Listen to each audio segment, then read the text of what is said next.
Assalamualaikum warahmatullahi wabarakatuh. Perkenalkan, nama saya Rahmat Al-Basir Siregar dengan NIM 2103061145, Prodi Peternakan dengan kelas PTNA ke Universitas Sumatera Utara. Baik, dalam kesempatan ini saya akan menjelaskan video praktikum anatomi dan fisiologi ternak Tractus digestipus, yaitu hewan ruminansia, dengan dosen pengampu Bu Tati Fidiana Sari, SPT MP.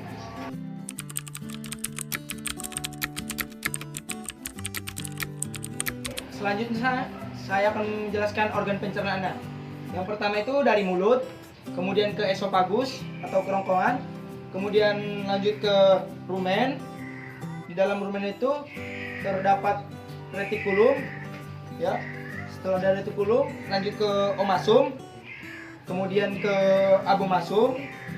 Setelah itu masuk ke intestinum tenue atau usus halus, kemudian ke usus besar, lanjut ke rektum, kemudian keluar melalui anus.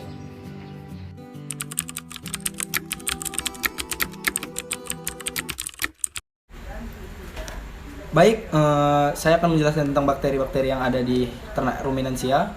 Yang pertama itu ada bakteri selulotik yang menghasilkan enzim selulose. Adapun keuntungan bakteri ini yaitu yang dihasilkan cukup untuk digunakan oleh bakteri itu sendiri, sehingga tidak mengurangi pemakaian energi oleh ternak. Contohnya itu Bacteroides succinogens. Baik, adapun bakterinya yang satu lagi itu yaitu bakteri hemicellulotik atau hemicellulosa yang merupakan struktur polisakarida yang penting dalam sel tanaman. Contohnya itu Clostridium cellulophorans. Fungsinya itu adalah untuk pembentuk spora. Selanjutnya ada bakteri amilolitik yang mampu memecah pati menjadi senyawa yang sederhana. Contohnya Clostridium butyricium. Fungsinya itu adalah memproduksi asam butirat melalui proses fermentasi. Kemudian ada bakteri proteolitik, bakteri yang memproduksi enzim protease ekstraseluler, enzim pemecah protein atau enzim pemecah protein. Contohnya itu Clostridium sprogens. Kemudian ada bakteri metanogenik. Sekitar 25% dari gas yang diproduksi dalam rumen adalah metan. Contohnya itu Mechanobacterium ruminaceum yang untuk mengubah limbah organik menjadi biogas atau metan. Kemudian ada bakteri lipolitik yang terdapat bakteri menggunakan gliserol dan sedikit gula, contohnya anaero vibrio lipolitica. Kemudian ada bakteri pemakai asam, terdapat asam laktat, suksinat, malat, dan asam format. Kemudian ada asetat. Contohnya itu Propionibacterium yang fungsinya pemecah trigliserida. Kemudian ada bakteri pemakai gula. Tanaman muda mengandung karbohidrat yang setiap terfermentasi begitu sampai di retikulorumen. Kemudian ada bakteri ureotik. Aktivitas ureotik dengan jalan menghidrolisis urea menjadi CO2 dan amonia.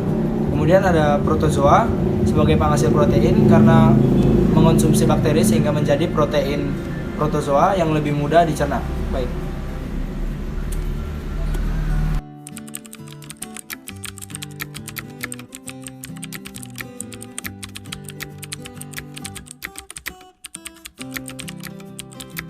Baik, dalam kesempatan ini saya akan menjelaskan fungsi-fungsi dari bahan yang tadi.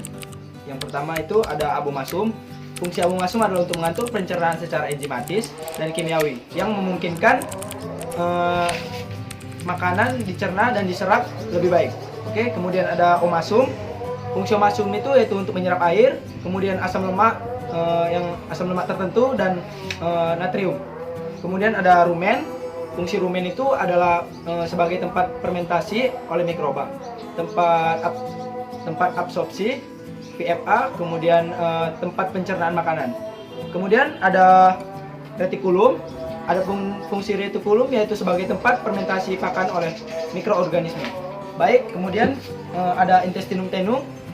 Fungsi intestinum ini adalah untuk menyerap sari-sari makanan yang telah diproses oleh lambung dan yang diedarkan ke seluruh tubuh. Sekian, terima kasih.